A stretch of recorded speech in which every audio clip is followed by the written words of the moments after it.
and welcome to episode 86 of 15K Plus Random Movie Reviews, the podcast where we take random movies from Metacritic's all-time movie list. This is Colin. This is Niall. And this is random movie 8461, which is Big Fish from 2003. Runs for 2 hours and 5 minutes. Got a Metascore of 58, but a user score of 8.1. It had a budget of 70 mil and a box office of 123.2 mil. So it brought home a little something, but the critics weren't too enamored with it, I guess. Critics are a-holes. Critics. Throw it out there. Yeah, well, aren't we a-holes then? Oh, absolutely. Yeah. By association, they're also a-holes. Yeah, we don't get paid, so it doesn't matter. Yeah, we're unpaid a-holes. Unpaid, just natural born a-holes. Yeah. All right, well, it's a Tim Burton joint, as you may know. Obviously, the dude behind lots of movies. Beetlejuice, Ed Wood. Batman, the original. I do Mars Attacks, baby. I do like Ed Wood. Yeah, it's good. It was nominated for only one Oscar for Danny Elfman's original score, which is quite a nice score. It's lovely, actually, yeah. Yeah, it's quite whimsical and poignant at times throughout the movie. And yeah, it was... it's got a wide range of good actors. We've got Ewan McGregor, Albert Finney, Billy Crudup, Jessica Lange. I think it was French actress. How do you pronounce her surname? Cotillard. It was her Marianne. first. Yeah, Cotillard. Yeah, God help the French people listening to this, but it's her first movie in America. So yeah, like she's good in it, but I think she's a fantastic actress. She's a lot better than some other stuff. Her role isn't that essential. It's more of trying to get the son of Edward Bloom to come out of his shell and talk to his father. That's primarily what she's there for. Yeah, but she does it fine. It's nothing, didn't raise any eyebrows of excellence, but it was a solid gig, solid turn. Yeah, she knocked it out of the park for what was put in front of her. Yeah. At the end of last week's episode, you were trying to figure out, you thought Brian Cox was Albert Finney. The physicist, yeah. Yeah, but your madness has method behind it because Albert Finney was hired mistakenly. They thought the hiring person thought it was Brian Cox. Seriously? if I'm to believe IMDb trivia, but you know. That's one. I actually just put that in last week, so it didn't sound like I was nuts. Yeah. Also, Steven Spielberg was up for doing this before Tim Burton, but I think I'm glad he didn't get it. This is more of a Tim Burton movie in my head. Yeah, but Spielberg could do something though as well. But I think it's very rare that he F's up badly. But I think with this sort of slightly sad fantasy style movie, it's more of a Tim Burton, Edward Scissorhands style, And there is a Edward Scissorhands type thing in this movie. There's a few, actually. There's a few points where I went, oh, that's very Edward Scissorhands. It's actually a hand full of tools. Yeah, and then the town of Spectre reminded me of the town in Edward Scissorhands. We also have the Helena Bonham Carter sort of regular Tim Burton guest. Loves her, literally. Yeah. I don't know if they're still together. Yeah, they have a very weird relationship. They lived next door to each other for years while they were together. I don't know if that's still the case. That's interesting. Yeah. So we both hadn't watched this movie for 20 years, maybe 25 years, probably. I don't know. Yeah, like definitely 20 years. I remember loving it the first time I seen it. I remember being a bit sad at the end of it because it's quite a sad ending. Yeah. Sad and hopeful at the same time. And to be honest, that hasn't changed. Yeah. Yeah, it still kicked me in the feels at the end. Yeah, it's not very poignant or emotional during the movie. It's like the last 5 minutes just kicks you in the head and goes, yo, have some feels. Oh, by the way, death. Yeah. You're all gonna die, but there is a point to life, sort of, maybe. Hey, Death and father and son relationship being a very magical way of ending a life. Not ending a life like killing them, but life ending. Yeah, that bit where he put the pillow over his face at the end was a bit harsh. Yeah, this is how I imagined my death. My son murdering me. Suffocating me. Shut up with the stories. Yeah, bloody stories. How would you describe the plot in a couple of sentences? Oh, God. In a couple of sentences, it is a son coming to terms with the BS that his father has fed him all these years. And he's, at the start, very resentful of the lies that he considers. And he believes that his father's been cheating on his wife this whole time. But as he goes through his father's life and goes through the stories of his life, he starts to find little pieces of reality in there. And he starts to find, at the very end, Yeah, that actually his father wasn't lying all that much. He was embellishing. Yeah, he was embellishing a couple of things. And listen, it is in the last 5 minutes where it comes together, and the son stops kind of being a bit of an a-hole himself and meets his father where he is. Yeah, and I think that's probably one of the downsides of this movie, and maybe why it wasn't accepted in critic circles. It's a darn good yarn throughout it. Well, when it flashbacks to his stories, but in present day, the sort of relationship between father and son doesn't get that sort of time that it warrants, I believe. I think that's intentional, though. I think that's to leave it till the last second, literally. He's running out of time to connect with his father and to understand his father. And just manages to do it. I think there's a feeling of jeopardy, or a bit of you're against the clock here. Mm-hmm. And for a lot of this movie, I don't like the son. Well, yeah,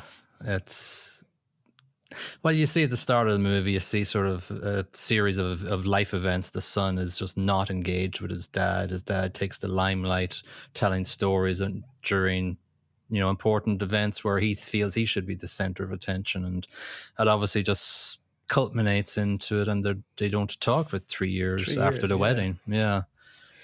Yeah, but listen, it's my belief that if you, as a son of somebody, demand the spotlight, then shut up.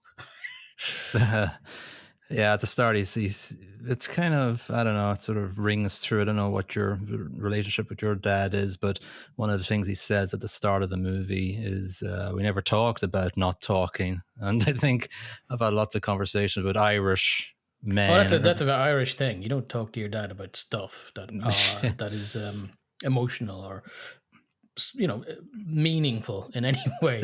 You might talk politics if you go at a massive stretch, but most of the time you might talk sport. Yeah. Did your dad drink or no?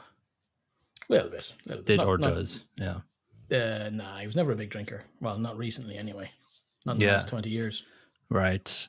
Yeah. So I just think like of a lot of dads, especially mine, we'd only have more conversations after a few beers on his behalf. And it obviously doesn't have any sort of connections with this movie. There's no alcohol involved in this movie, but it's the same sort of premise. It's sort of, we don't get to that point until the very end, until it's kind of too late to sort of understand one another.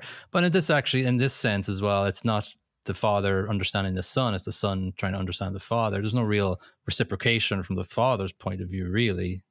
Do you agree? I agree completely. I think the point of the movie, or movies trying to make, is that it's not necessarily something you have to have a reciprocation here.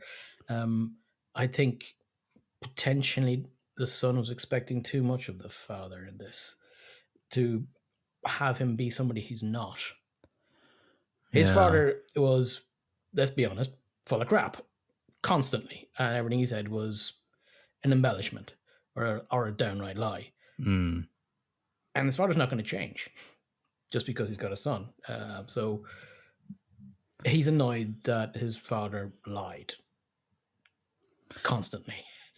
Lied That's on. the movie. Yeah. Yeah, that's the movie.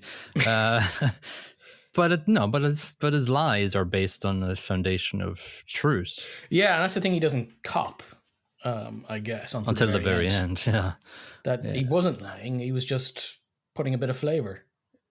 a little bit of flavor, and that's something like that. That's what the doctor says near the end as well, right? He says, "You know, this is the real story about your birth, but I prefer your father's version of events." Yeah, yeah. Because he was born, your father wasn't there, and if your father was there and not away in work, well, he wouldn't have been there at the birth anyway, at the time that fathers weren't there. So, meh. Whereas Yeah, this version that your father gave about catching a massive catfish, much more interesting. right. So the movie is called Big Fish, and this catfish story is a theme throughout, and Pops up a lot. yeah, and also the concept or the motif of a big fish in a small pond, or a small fish in a big pond, or Danny DeVito delivers that line lovely. Have it written down somewhere, but oh yes, you're a big fish in a small pond, but this here's the ocean, mate. Yeah, you're gonna sink. You're gonna drown. Yeah. So yeah, he was giving him a bit of reality check when he came to work with him, or he had to work with him to feed drip information about his beloved. Again, another what turned out to be true, but another part of his life that his son didn't believe that he worked in a circus. Yeah, Apparently he did, or at least worked with a circus in some fashion. Yeah, and he might not have got shot out of cannons. Yeah, right. I love the scene actually where he's working in the circus. He's just got the second fact that she loves music, and he's standing leaning in, and it's an elephant. And as he's delivering that line, the elephant takes a big dump. Yeah, and obviously not scripted because you can't get an elephant to poop on demand. No, that's what I was thinking. But they loved it so much as a gag. Went, yes, we have to keep that in for sure. It was perfect. Yeah.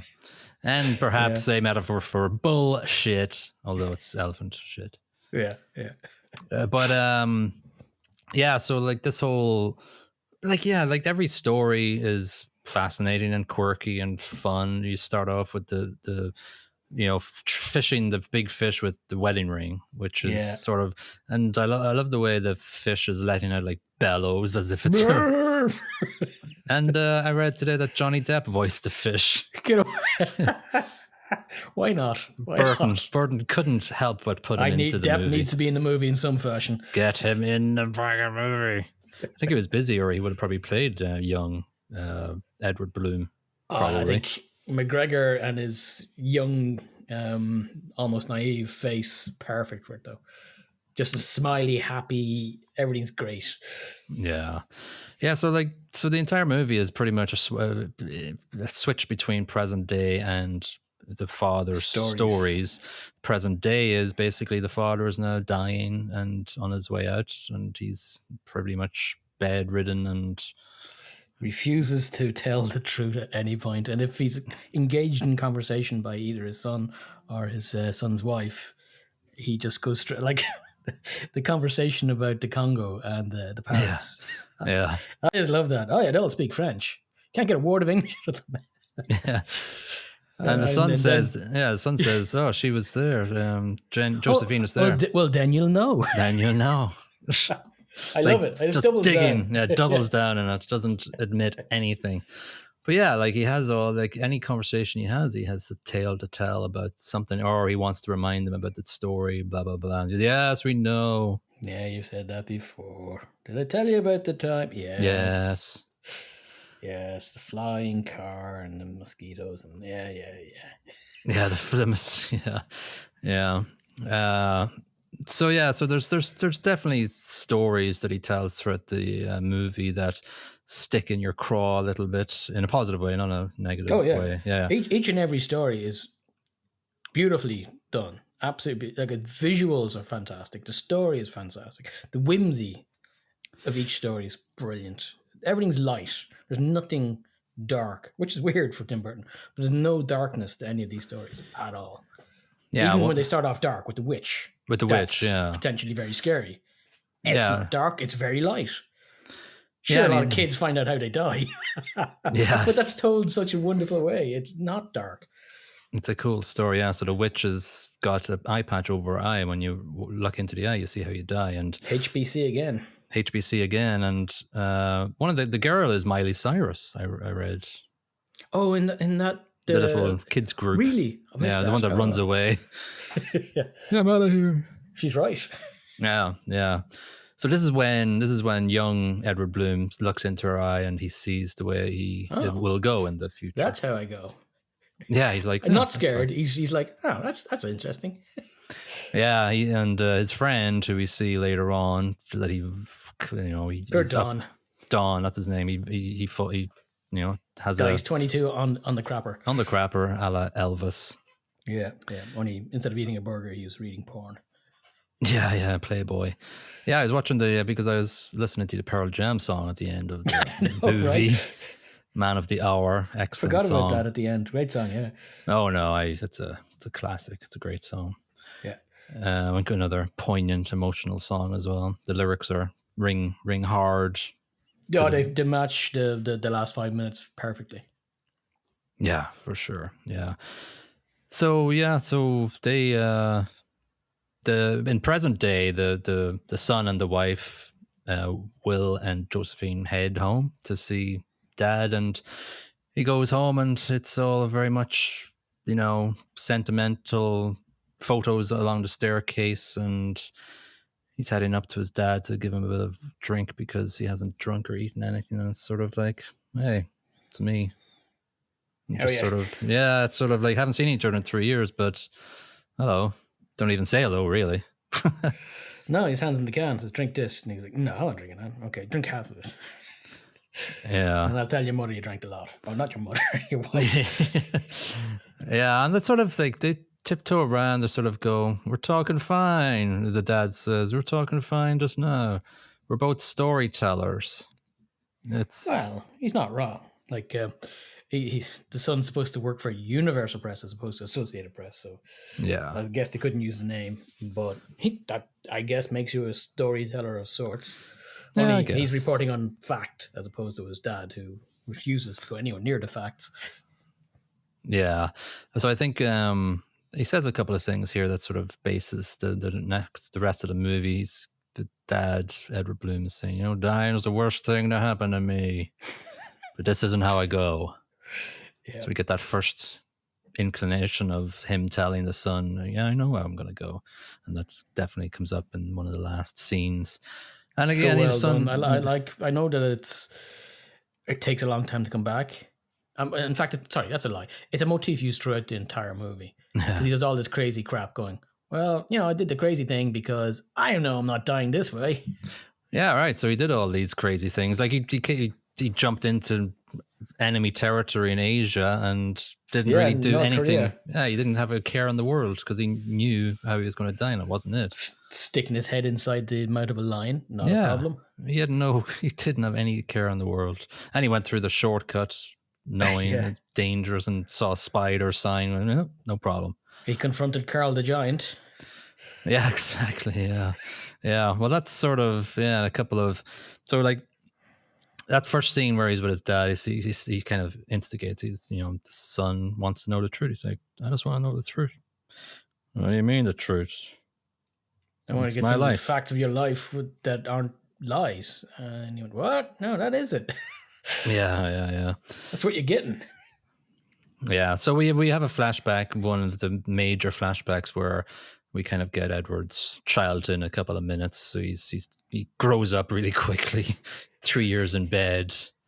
Yeah, and some weird ass contraption. Yeah. And so he's been embiggened. He's good at everything: baseball, football, basketball, landscaping. Yeah, science fair, fireman saving. But and then like all throughout this, we see his name is Don, right? He's second to him all the time. And absolutely everything. In absolutely everything. So he kind of hates him. Yeah, we do have a Frankenstein type thing, as you mentioned. We meet Carl the Giant, and the angry mob is there, and Edward just goes, "Oh, I'll go and speak to him." We better get rid of him. Don't worry, I'll go talk to him. Oh, okay. Now, again, this is not how I die, so that's fine. Yeah, no fear. Yeah.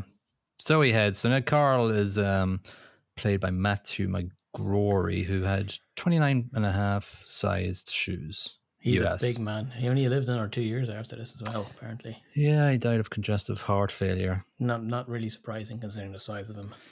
No, for sure. But he was really very sort of gently played. Oh, it's fantastic in it. He doesn't have a lot of lines, but they're delivered with volume, but with tenderness almost, you know? Yeah, yeah. He's a very sort of, I don't know what sort of, he's a sort of anchor of how maybe, I don't know, Edward was sort of a caring person throughout his life. I think he was just strong-willed, maybe. Yeah, driven is the word I'd use, but without an aggressive bone in his body by the feel of it. Yeah, for sure. Anyway, so he says, "Yeah, let's go to the big city. I'll go with you." And this is when he takes the shortcut through the forest and he finds the village of Spectre. Spectre, yeah, not the one from James Bond. No. A very different movie. No, but Albert Finney is in Spectre, I believe, the James Bond movie. Is he? I believe, yeah. Huh. Anyway, sorry. Yeah, it was one of his final movies actually. Because he passed away in 2019, I believe. I didn't even know he passed away. God damn it! Finney. Yeah. Everybody's knocking off. Yeah, he's Browners. God damn it! Yeah. Anyway, so Spectre is this sort of a feels like an afterlife village where you're dead, really, and you just. Yeah, it felt a bit Stepford Wives for me / Edward Scissorhands. You know, it's gonna depiction of a perfect American suburb. Yeah, feel about it, which freaks me out. Yeah, and so we've got Steve Buscemi in there as the poem. Spectre is really great. I love Buscemi in every scene he's in this. He's very good, fantastic. Yeah, he has me wetting myself later on when they meet each other in the bank. That's a very good scene. We'll delve into that one. Yeah, we have to talk about that one in depth.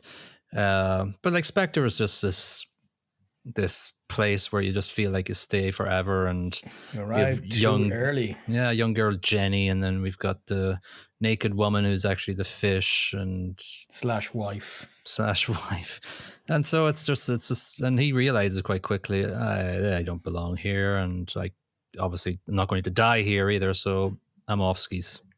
Twiddle pips, lads. It was fun for a couple of days. Yeah. He does meet a young girl who's a bit Jenny. upset, Jenny, that he leaves. So that comes back later. She's 10 years younger than him. And it was also said that you're here too early. Yeah. That comes back again later as well. Yeah. And so like they have a barn dance and it's just perfectly choreographed, and it's not Edward. It's not for him. No, to be honest, it looks like hell to me. It looks too happy. Everything's too happy. I'd need out of there straight away as well. Yeah. Misery. Yeah, because it's exactly like the Matrix. You know, the first Matrix was too perfect. Yeah, it was a failure. Humans can't be happy. Yeah. We pop back to present day, and we have the dinner when we had the Congo conversation, which we already talked about, and the daughter-in-law sort of says is up in his bedroom, and he's sort of telling a story about the milkman. Yeah, it's more of a joke though. That's a joke. You'd think it's a story at the start. Another one of his things, but it's a joke. And the joke being that he dreamt about somebody dying, or dreamt about a crow telling him somebody's about to die, then they would die. And he was told by the crow that his aunt was dying the next day. His aunt died. Then a couple of days later, the crow came to his dreams and told him, "Your dad's about to die." So he told his dad, and his dad was freaking out because he'd heard the story of the crow doing in his sister. But he doesn't die. But the next day, they heard about the milkman. He just died. Yeah, but it's fun because it's well done. Finney tells it better, trust me. Yeah, but it's another form of a storytelling. He doesn't say it's his, but it's sort of a nice connection to his daughter-in-law that maybe he thinks he thought he didn't have with her, maybe, and he's just trying to break the ice a little bit. the whole way through, though, he's a very charming and gentle man, Mr. Edward. Yeah, but not emotionally available. Yeah, that's a good word, to his son. Like, he doesn't have heart to hearts, and that's where the Irish connection comes in, because as we said, we don't have emotional conversations. We don't have hearts. We have potatoes in our chests. Beating potatoes. Yeah. And when there's a fucking famine, you're fucked. Yeah. Because somebody's going to try and eat your heart because it's potato. Yeah.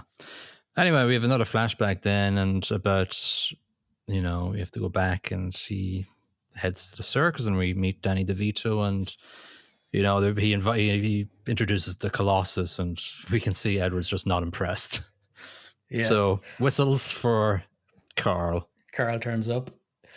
Yeah. But have you heard of the term involuntary servitude? Sign here. No. Oh, that's interesting. Yeah. We're getting this story, though, because we're getting the real story, or the embellished story of how he met his wife. And this is a lovely, lovely shot of time stopping. Time stops, yeah.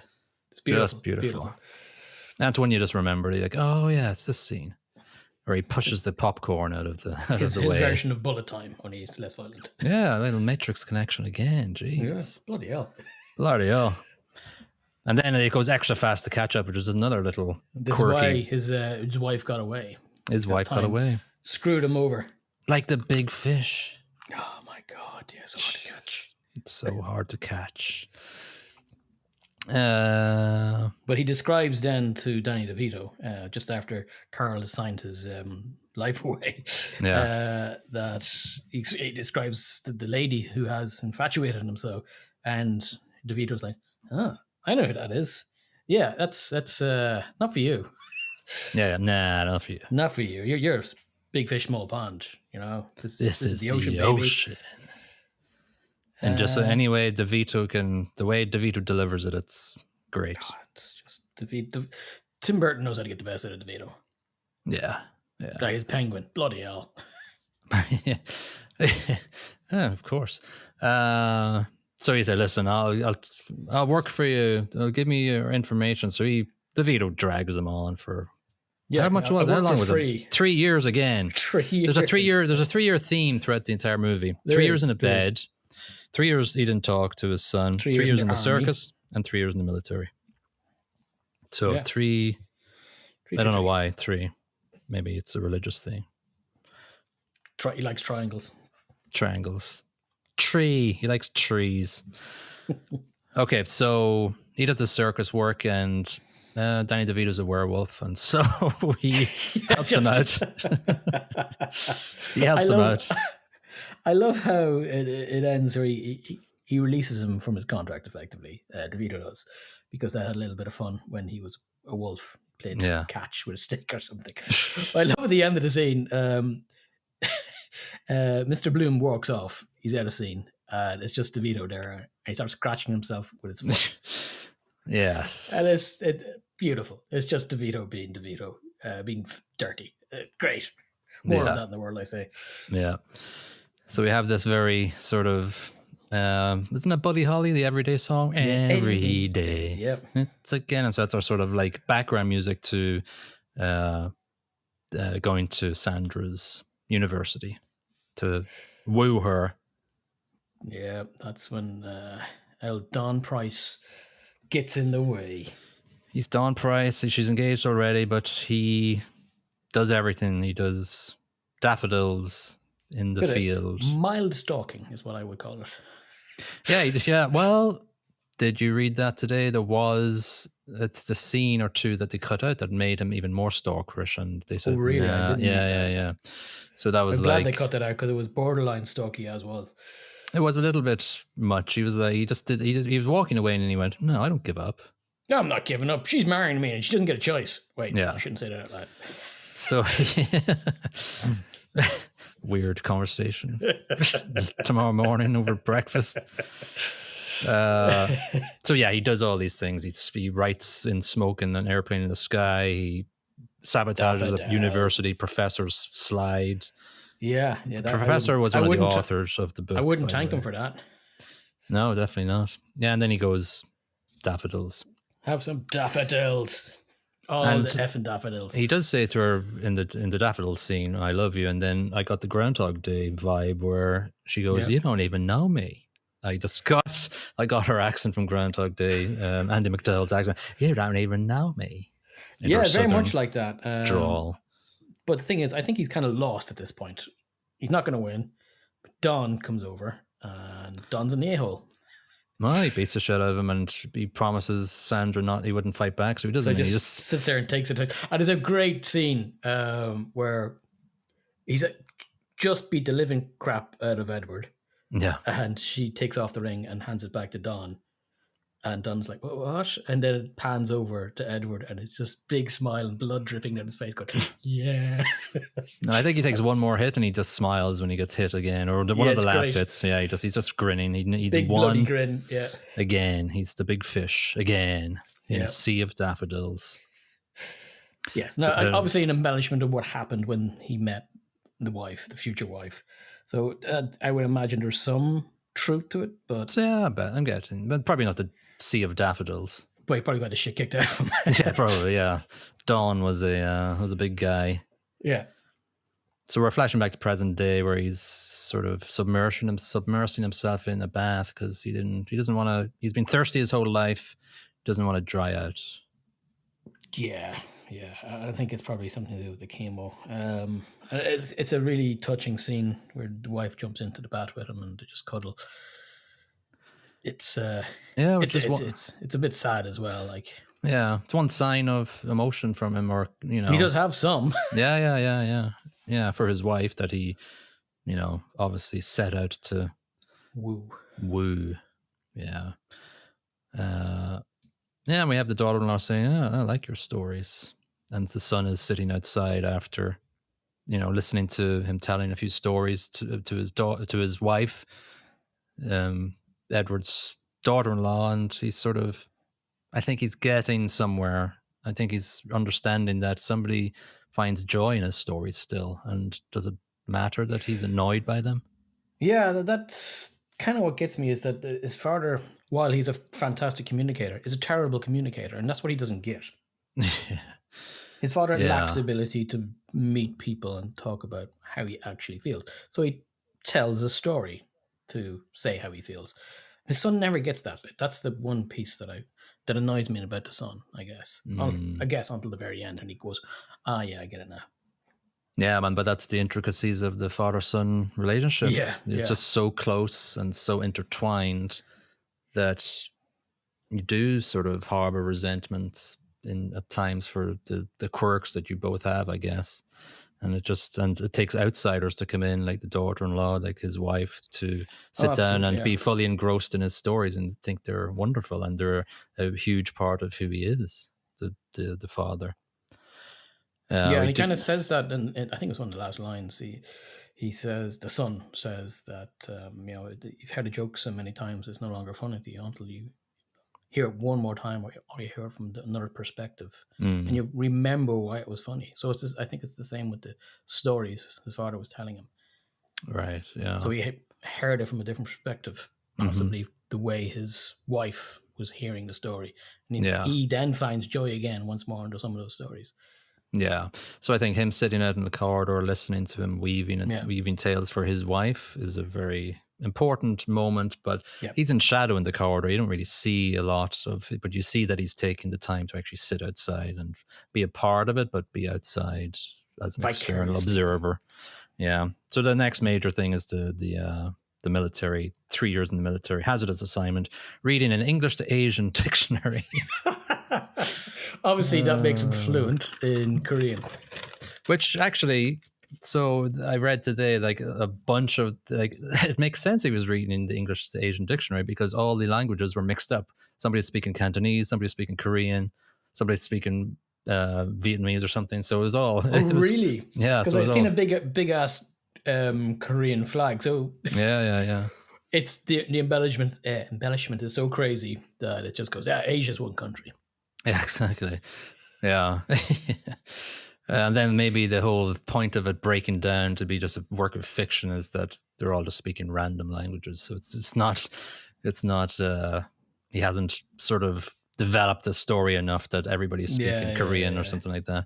Anyway, the major thing here is the Siamese singer, which is another twist to the tale that sort of we see later Ping on. and Ying. Yeah. Played by actual twins. Yeah. Haven't really done a lot since then, but Ada Tai and Arlene Tai. Arlene, a very Asian name. yeah, they're probably Cantonese because they in Hong Kong they take an English name, and it's usually quite whimsical. The names they take. I've come across a lot of people with just interesting names they've taken to be their English name. So yeah, the Siamese singer here is the quirky part of the story. It's quite cool and the unique take on it. If it was just a random solo singer, then it wouldn't be his story. It wouldn't be an embellished story. I do like the two kung fu idiots that Edward fights against. Turns the light off, turns on his night vision goggles. Yeah, sort of reminded me of the Indiana Jones thing where the guy is pulling out the gun. Yeah. The sword, boom. No, I got weirdly a vibe of the guy from Pitch Black. Damn it, what's that? Vin Diesel plays him. Yeah, the guy. That guy who's got the eyes you can see in the dark. Yeah. Anyway, Why did you get that? Why did you get him? Because he turns off the lights in the second movie and then beats everybody up, and then the lights go back on again and everybody's unconscious. Oh, right. Yeah. Good one. Good connection to a previous. If I can remember his effing name. You really want me to look it up for you? How I'm Googling now. All right, do that. I will go on. So he talks to the Asian Siamese singers and says, "Get me out of here." And they took a massive circumventional route back. It took them 4 months to get home. Sandra thought he was dead, and he comes and appears behind the sheets that she's hanging out one day, which is it's a nice lovely scene actually. And Riddick is the character's name. Sorry. Riddick. What is wrong with us? We don't even remember the names of a movie. Old. We're about to be put back into the river. I just hate. I know, right? I just hate that. I just can't remember shit. Yeah. I just I'm like it's the same with cells. Yeah, it's the same with football World Cup. Like I watch the World Cup every time it's on, but I cannot remember whoever won the World Cup. Like, people ask me who won the 2018 World Cup. I have no clue. I don't even remember who won the last World Cup. Germany or Brazil or Italy. Yeah, whatever. That's it. Yeah, one of those guys. Yeah, not Ireland. We're back to present day, and we're talking. The son and the wife are talking, and she asks the question, "Do you love your father?" And he doesn't answer yes. He just says, "I don't know." He doesn't say I don't know. He just sort of he hems and haws and says nothing. Yeah, he circumvents the entire important question. So she said, "You think you should talk to him?" And so but he does say, actually, at this point, he does say he wonders if his dad had another family, or if he preferred just being away from his family. And this actually is the first time you feel like the son's animosity towards his father might be a tiny bit justified, because for all this time he wondered, has his father had a second life that he's preferred to have. Yeah, I think that's maybe what's fueled his animosity over the year. This paranoia and suspicion that he had a extra family. He also feels like he's been gypped, because for many years of his life he actually believed the stories. And so not till his teens he went, wait a second, that's all horse shite. Yeah, but when he was like in the Boy Scouts scene at the start, he was still looking away. I mean, he must have been like 9 or 10 years old in that scene. So even then he was going, I think he was happy with the flashbacks when he was a kid in bed and his dad was telling him stories in bed when he was like 5 or 6 or whatever. He loved the stories. Because he said something like, "Oh, your mum doesn't want me to tell you this witch story again." Yeah. But they do have a conversation here in the present day, and It's all direct. It's like, who are you? You know, you just tell lies. You're like the Easter Bunny and Santa Claus. Yeah. And Edward's going, well, who do you want me to be? Yeah, it's a good question. Yeah, like what do you want from me? Yeah, this is me. You know, I could try to be somebody else, but there isn't a lot of time to do it.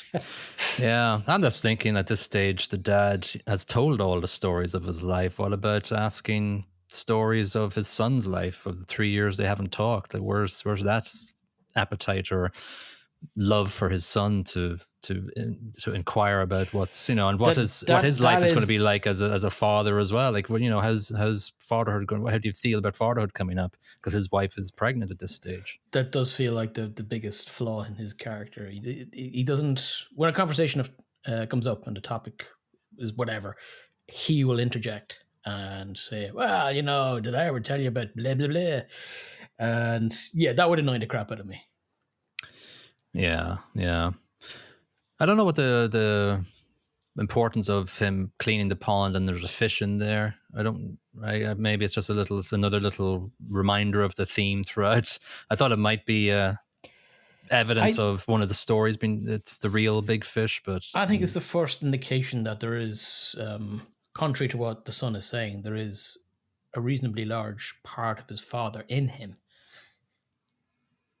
If you get me, that he has the ability to make crap up, which gets more embellished upon later on. At the very end. Yeah. So they start cleaning out a shed, and he starts sort of gathering. He starts, there's some weird stuff in here. But we do have a major big flashback here where you can describe Steve Buscemi's Winslow's bank scene. Yeah, so as they're cleaning out the shed, in the background, you'd see a thing called a handy-matic. Yeah. And just before it flashes over into the flashback, the mum picks up a piece of paper and, oh yeah, this is from when he went missing during the war. And the son, wait, what? That was real? So I guess that's one of the problems. The son didn't really understand which part of the story was real and which was fake. So him being lost in enemy territory for 4 months is probably something he probably should be aware of. Yeah. But anyway, we go back, flashback. He's traveling around. He's got a massive territory from Texas to the West Coast. He's driving around in this beautiful red Charger. And he pops into a bank. He's going to deposit some cash. He's queuing away, and there's some guy in a white suit in front of him, looking a bit Boardwalk Empire-y. It turns out it's Mr. Buscemi, a.k.a. Winslow. Winslow, yeah. So Winslow does a double take and goes, oh, it's yourself, Edward. I haven't seen you in years. And have a little chat. And Edward asks him, so what are you doing nowadays? Pulls out a gun. I'm just about to rob this bank. Heads up. Starts shooting the ceiling. Everyone on the ground. It's great. Yeah, and the song that comes up is "Work Together," but that's not the lyrics of that song, right? Like, come on, let's work together. It's come on, let's stick together, right? Yeah. But I think they've taken liberties because he makes him work with him. Yeah. He takes a gun, or he instructs the security guard to drop his gun and kick it over to Edward, and tells Edward, pick that up, will you? If you wouldn't mind. And Edward's like, are you sure? Yeah, pick it up. So if you don't mind, my associate and I are he's going to go out into the vault and take all the money. Yeah. It's a lovely scene because he's like, it's funny. I don't really want to rob the bank, but I want to be polite, my friend. Yeah, he's an unwilling bank robbing accomplice. Yeah. But by the end of the day, they rob a little bit. They don't get as much as they want, and he ends up explaining stuff to Winslow about it's stock market. the vulnerabilities in banking and how it sucks. How the bank was taken down by a bunch of investors, and as a fledgling criminal, the Winslow character thinks, I could do this legally, but still kind of act like a criminal. Yeah. I'm going to do that. Yeah. So he comes through and gets very famous and rich in America, and gives Edward a lot of money to buy the first $1,000,000. He says, white here, have 10 picket grand. house. Yeah. So we go back to the present day, and he finds the Spectre Trust, and he visits Jennifer Hill, who was the young girl that Edward met back in the day. And he doesn't F around here. Straight off the bat, he says, "So, you and my dad an affair, right?" yeah, exactly.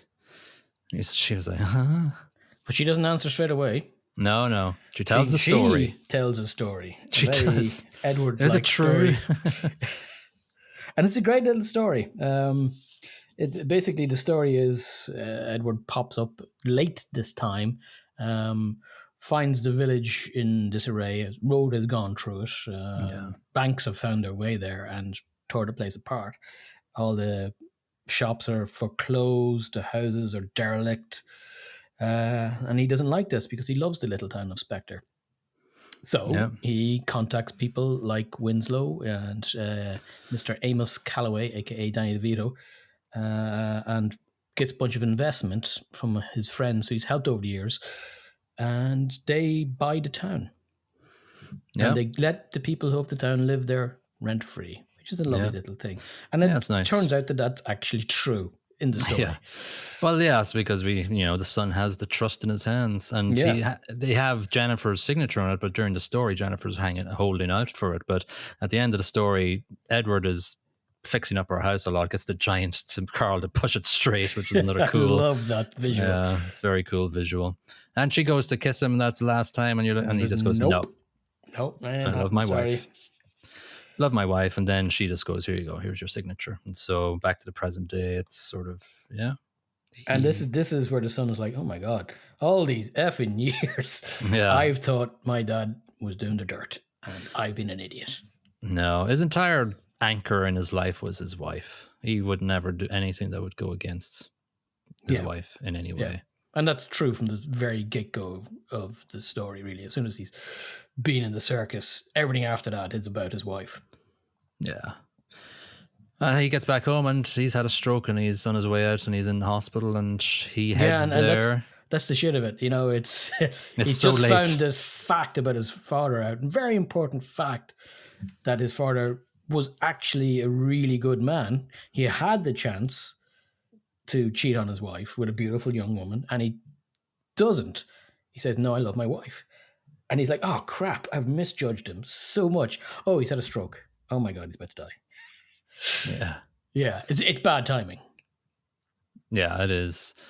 It's, and that's life. It's, you just things don't happen in a very timely fashion. You end up finding out things too late. So he's left alone with his son, and he wakes up very raspy, and this isn't how I go. Yeah. Then the beautiful, it's beautiful. And what I love about this is he doesn't start telling the story. He doesn't have the voice in him to tell the story, but he looks scared. But then he asks his son, "Tell me how I go." Yeah, and that's a beautiful thing. And his son freaks out for a little bit. He looks around for a doctor, but then finds courage somewhere and tells him about the escaping the hospital story. So him and his dad. It's carrying him like he's a feather. Yeah. Okay. And they run to the car. His old Charger is downstairs somehow. Doesn't matter. They get in that. They drive around like lunatics until they get to the river. And when they get there, all his friends from all of the stories are all there sitting, waiting. Nobody's sad. Nobody's crying. Yeah. Pops him into the river and he turns into a fish and Finn swims around and well done. You're waiting for that one. I've been waiting for that for ages. Yeah. For 86 episodes. Wait till Finding Nemo comes about. Oh yeah. Or Jaws. Finn. There we go. It's the fin. Well, it's the fin before the fin. It's the dorsal fin instead of the pectoral fin, I guess. That's a different fin. Yes. Yeah. There's a funeral now. Oh yeah. It's a bit of a stretch. Yeah. I do like that. I do like, just to go back to what you're saying there about, the son tells the story of how he will die, but obviously he dies in the hospital bed, and you're just wondering if Edward is what he saw in the witch's eye was the son telling him a story in the hospital bed. That was the way he was going to die, or it was him in a dying, being put into a riverbed, basically, or into a river, and turning into a fish. I guess it didn't. Well, obviously, it never really happened because he was big in embellishment. But I think it's a beautiful way to end the story of his life. Yeah, I think it was great. And it was a fantastic move from his son as a gentle way for his father to go, was to give him a lovely little story. There give you him a go. lovely, a proper and fitting send off. In the real world, he has a funeral, and you see all these older versions of the characters that he met. Slightly less fairy tale. Yeah, it's great that you see the Siamese twins, and They're actually two different people, but they are just twins. step out of the way. You can see them in profile, and then they just suddenly and it separate. sort of hints at Winslow being married to one of them. Yes, he's with one of them for sure. Yeah. Which is lovely. And then DeVito's there alongside DeVito's there with grey Carl. hair. Yeah. Carl's there. And that's what gets you. Yeah, isn't it? All of it's real. That's where the tears come for me, is where you don't even hear the conversations, but after he's put in the ground, or planted, as they say in Ireland. Yeah. There's no crying. It's all people laughing and telling stories. Well, exactly. You see little pockets around the graveyard, and you can just see the characters of the stories speaking with the people from the current day, and they're just obviously telling stories, and you can see Winslow gesticulating a story for sure, of one of his good stories, and the son is there, and this time we robbed the bank, right? yeah. What? He was a criminal. That was real. Yeah. It's great. Yeah. The story of my life. And there's a great line. And after the funeral's over, he's at home, but it looks like they've stayed in America. He's got his sons maybe, are playing in the pool. It's been nice and clean now. Yeah. And then, don't know if it's the same pool. I think it might be there. It is the same pool. It's simply cleaned up. Oh, it's really? the same shape. Okay. What's this? The quote is, "A man tells his stories so many times he becomes his stories. They live on after him, and in that way he becomes immortal." That's a lovely line. Yeah, it's lovely. It's the sort of epitaph of Edward Bloom. Exactly. No, it's Finn. Yeah, Finn. Finally, Finn. The final Finn. Yeah. That's what the sequel's called. Big Fish 2. The final Finn. The final Finn tier. All right. What are you giving plot? Because I'm just going to write it down. Oh, it's a tough one to plot. The plot, isn't it? There's a lot to it. Like the little sub stories are beautiful. I'm going to go with 4. I'm going to stick. I wrote down 4 yesterday or this morning, and I'm going to stick with 4 because it's so lovely. Yeah, I'm sticking with 4 as well. I think the plot is very intricate and woven together to form a beautifully masterful plot. It's very subtle in how it's done. I think it's great. Yeah. I'm giving the acting just a little bit lower. I'm giving it 3.5. It's still good. I don't think it's Oscar material, but I think it was quite nice. I wrote down the same. At times, like, I love Ewan McGregor, but the role he's got to play in this is of a kind of a smiling idiot, to be honest. He's just going through life. Everything's like, yeah, what the hell? It's all great. Albert Finney's fantastic in this. Very good, yeah. But again, doesn't have too much to say about what he does. Yeah. Because there's moments as well where he actually is wincing in pain out of sight of people. Like, you know, he's suffering. I think the scene in the bed with Albert Finney dying, like he's got minutes, and Billy Crudup is there beside him. That is a fantastically acted scene. It's very short, so that's why I give it up to 3.5. Otherwise, there isn't a whole lot of acting needed for this. Yeah, I think the production and the plot overrides the acting. Yeah.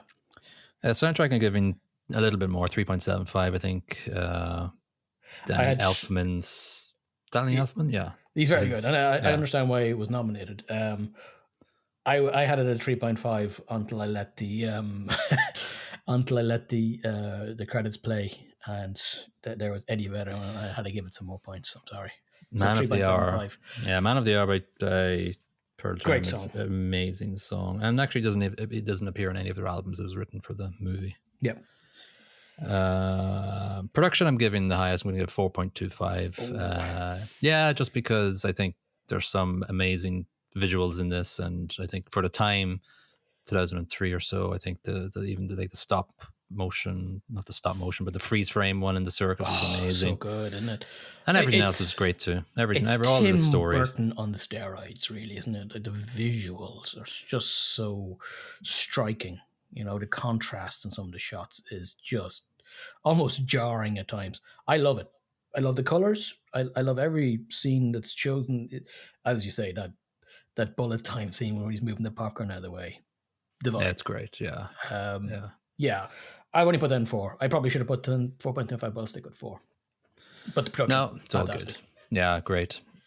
Mick LaSalle only gave it 25 out of 100 in the San Francisco Chronicle. I think we've come across Mick LaSalle before. He says, a long-winded indulgence in a tear and a smile whimsy elevated above the merely irritating and saccharine by compelling art direction.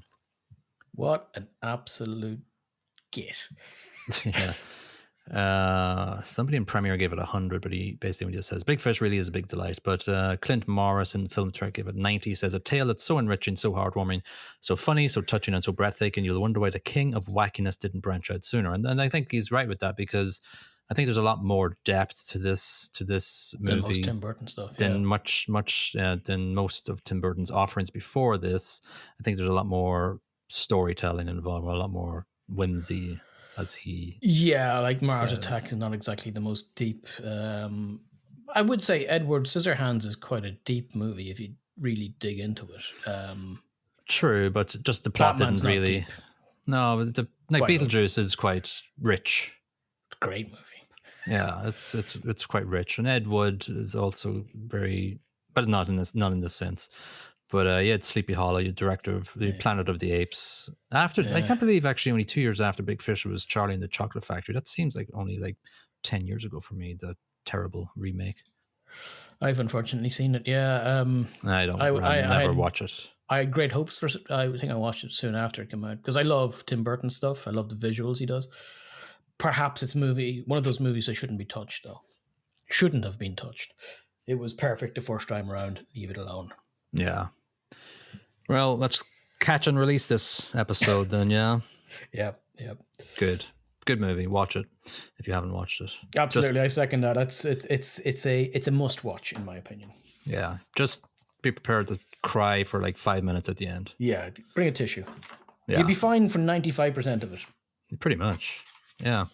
All right, let's randomize and see what movie we get next. And we are getting random movie number 12,740. Oh, Jesus. Correct. And movie 12,740 is a movie called Along Came a Spider from 2001. Why does that sound familiar? It's our friend Morgan Freeman in a psychological suspense thriller adapted from James Patterson's first highly acclaimed novel in the Alex Cross series. Oh, okay. Well, I've read some of the Alex Cross stuff. It's actually decent. I think I might have known this movie a while when it came out, but... I have seen this. That's why. Yeah, sorry. Yeah. It's only generic. Yes, exactly. Generic 90s or early 2000s It's not thriller. terrible. It's not good. Oh, there you go. It's got a meta score of 42, a user score of 6.7. That only runs for 1 hour, 44 minutes, so it shouldn't be too much of a chore to go through. But we'll see, and we can compare and contrast Morgan Freeman's role in this to his role in Seven, which we dealt with a few episodes ago. I suspect it won't be as stellar. Most likely not, but we'll see what happens. All right, so that'll be episode 87. If you have not subscribed, please do so. Share our podcast around and like it. Give us a thumbs up, comment, whatever. And we will see you in episode 87 for Along Came a Spider. Bye-bye. Ta-da.